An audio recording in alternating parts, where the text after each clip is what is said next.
berasal dari bahasa Yunani, yaitu otos berarti yang berada, being, dan logos berarti pikiran logis.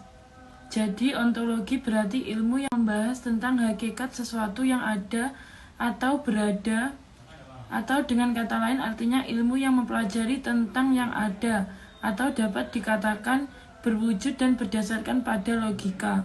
Sedangkan menurut istilah adalah ilmu yang membahas sesuatu yang telah ada baik secara jasmani maupun secara rohani.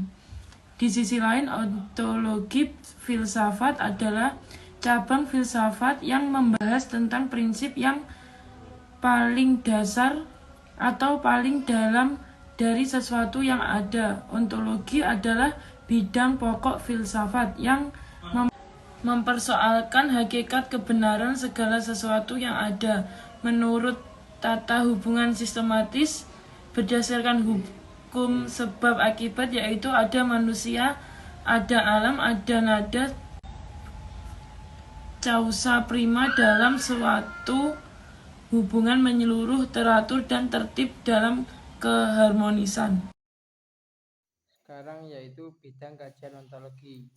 Istilah ontologi pertama kali oleh Rudolf Giuliani pada tahun 1636 Masehi untuk menamai hakikat yang ada bersifat metafisis.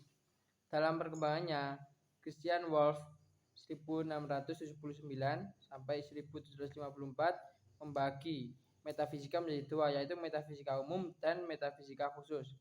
Yang pertama, metafisika umum adalah istilah lain dari ontologi. Dengan demikian, metafisika atau ontologi adalah cabang filsafat yang membahas tentang prinsip yang paling dasar atau yang paling dalam dari segala sesuatu yang ada. Yang kedua, metafisika khusus masih terbagi menjadi kosmologi, psikologi, dan teologi. Kosmologi yang membicarakan alam semesta.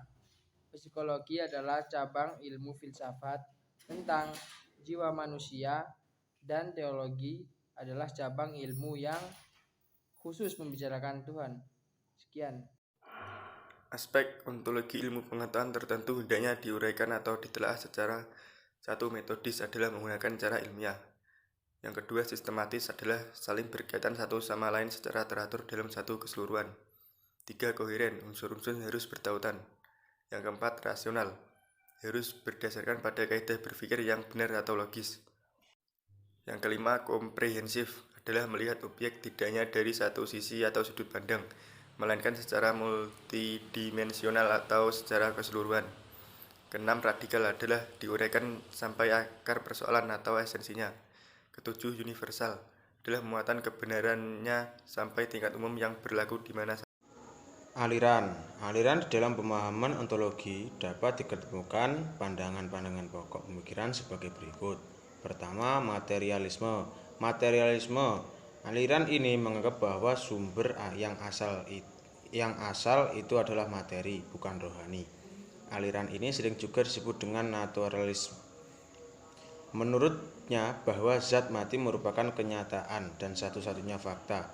Yang ada hanyalah materi, yang lainnya jiwa atau ruh itu hanyalah merupakan akibat saja dari proses pergerakan kebenaran dengan salah satu cara tertentu. 2. Idealisme. Sebagai lawan dari materialisme adalah aliran idealisme yang dinamakan juga spiritualisme. Idealisme berarti serba cita, sedang spiritualisme berarti serba ruh. Dualisme. Setelah kita memahami bahwa hakikat itu satu, baik materi ataupun rohani, ada juga pandangan yang mengatakan bahwa hakikat itu ada dua aliran, disebut dualisme. Pluralisme. Paham ini berpandangan bahwa segenap macam bentuk merupakan kenyataan. Pluralisme yang bertolak dari keseluruhan dan mengakui bahwa segenap macam bentuk itu semuanya nyata. Nihilisme berasal dari bahasa Latin yang berarti nothing atau tidak ada. Sebuah doktrin yang dapat mengakui validasi alternatif yang positif. Doktrin tentang nihilisme sebenarnya sudah ada semenjak zaman Yunani kuno, yaitu pada pandangan Gorgias 483 sampai 360 sebelum Masehi yang memberikan 3 proporsi tentang realitas. Agnostitisme. Paham ini mengingkari kesanggupan manusia untuk mengetahui hakikat benda, baik hakikat materi ataupun hakikat rohani. Timbulnya aliran ini dikarenakan belum dapatnya orang mengenal dan mampu menerangkan secara konkret akan adanya kenyataan yang berdiri sendiri dan dapat kita kenal.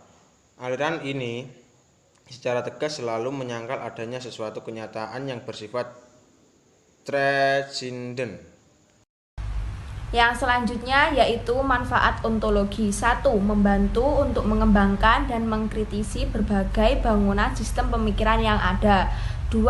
Membantu memecahkan masalah pola relasi antar berbagai eksisten dan eksistensi, bisa mengeksplorasi secara mendalam dan jauh pada berbagai ranah keilmuan maupun masalah baik itu sains hingga etika. 3. Ontologi ini pantas dipelajari bagi orang yang ingin memahami secara menyeluruh tentang dunia ini dan berguna bagi studi ilmu-ilmu empiris atau misalnya antropologi, sosiologi, ilmu kedokteran, ilmu budaya, fisika, ilmu teknik, dan sebagainya.